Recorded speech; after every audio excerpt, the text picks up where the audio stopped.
ஓம்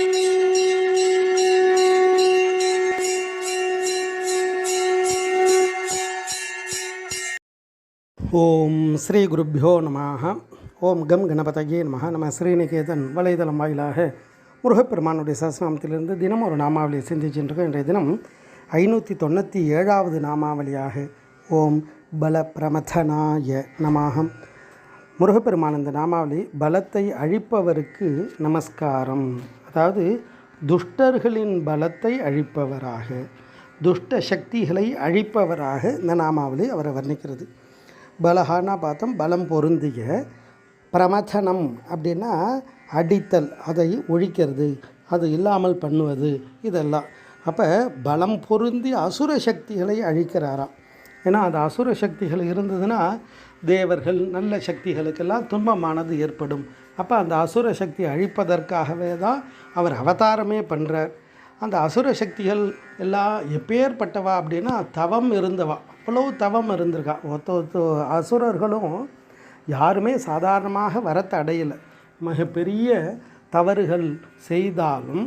ஆனால் அந்த செயலால் அவளுக்கு சுவாமிகிட்டேருந்து தண்டனை கிடைக்குதே தவிர, அவள் எப்பேற்பட்ட தவம் செய்தால் இறைவனை நேரில் வந்து இறைவனுடைய திருக்கரத்தால் அவளுக்கு அந்த மாற்றம் வருவதற்கு அவள் அவ்வளவு தவம் பண்ணியிருக்காளாம். ஒவ்வொரு அசுரர்களுமே, சூரபத்மனாக இருந்தாலும் 1000 வருடம் தவம் இருந்தால், ராவணேஸ்வரனும் தவம் இருந்து தான் அந்த பாக்கியத்தை அடைஞ்சான்.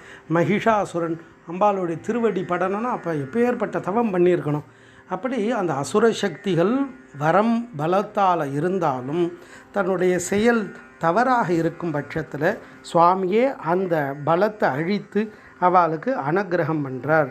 துஷ்ட நிகிரக சிஷ்ட பரிபாலனம்னு சொல்கிறது அதுக்காக தான். அப்படி அந்த அசுர சக்திகள் எல்லாம் ஒவ்வொரு உயிர்களிலும் இருக்கா. அதுதான் ஆணவம், கர்மம், மாயின்னு சொல்லக்கூடிய மும்மலங்கள். அது இல்லாமல் காம, குரோத, லோப, மோக, மதமாச்சரியம் சொல்லக்கூடிய 6 பகைவர்கள் ஒவ்வொரு உயிர்க்குள்ளேயும் இருக்கா. அப்போ இதெல்லாம் நம்ம ஜெயிக்கும் பொழுது வெற்றியானது கிடைக்கும். அந்த ஜெயிப்பதற்கு துணை யார் செய்வா அப்படின்னா அதுதான் குமார பரமேஸ்வரன். ஏன்னா இந்த 5 புலன்கள் தான் நமக்கு பல துன்பத்தையும் இன்பத்தையும் கொடுக்குது. அந்த 5 புலனை அடக்கணும். அதை அடக்கி ஆளக்கூடிய உபாயத்தை இறைவனால் தான் நம்ம அடைய முடியும். ஔவையார் சொல்கிறாலே, 5 புலன் தன்னை அடக்கும் உபாயம் இன்புறு கருணையின் இனிது எனக் கருளி. அப்போ இறைவனுடைய அருளால் தான் எல்லாத்தையுமே வெல்ல முடியும். அதை தான் அடியார்கள் எல்லாம் அவ்வளோ அழகாக இறைவனிடத்தில் வர்ணிக்கிறார். தன்னை வருத்தி, அதாவது தன்னை ஞாயிற்கடையாய் அப்படின்னா சொல்லுவாள். அதாவது கீழ்நிலையாக பாவித்து நமக்காக பாடல்களும் தேவாரம் திருவாசகங்கள்லேயும் திருப்புகழ்லேயும் தன்னை குறைத்து சொல்கிறது யாருக்காகனா நமக்காக தான். விராலிமலை திருப்புகழ் அழகாக வர்ணிப்பார். வேதாள ஞானஹீனன். இந்த வேதாளம்ன்றது என்னென்னா, படித்து உயர்ந்த ஞானத்தை அடைந்தும் ஆணவம் அதிகமாகும் பொழுது அவளுக்கு அந்த துன்ப பிறப்பானது கிடைச்சிடுமோ.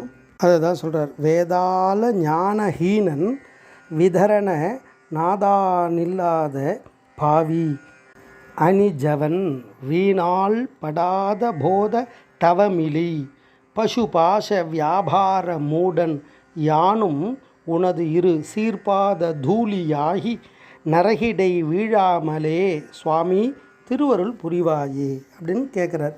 அப்படி இறை சக்தி எப்பேற்பட்டது அப்படின்னா துஷ்டர்களுடைய பலத்தை அழிக்கும் பெரும் ஆற்றல் உடையவர். அதை தான் குமார பரமேஸ்வரனை வர்ணிக்கிறது. ஓம் பல பிரமதனாய நமஹ. ஸ்ரீ குருப்பியோ நமஹ. ஓம் சும் சுப்பிரமணியாய நமஹ.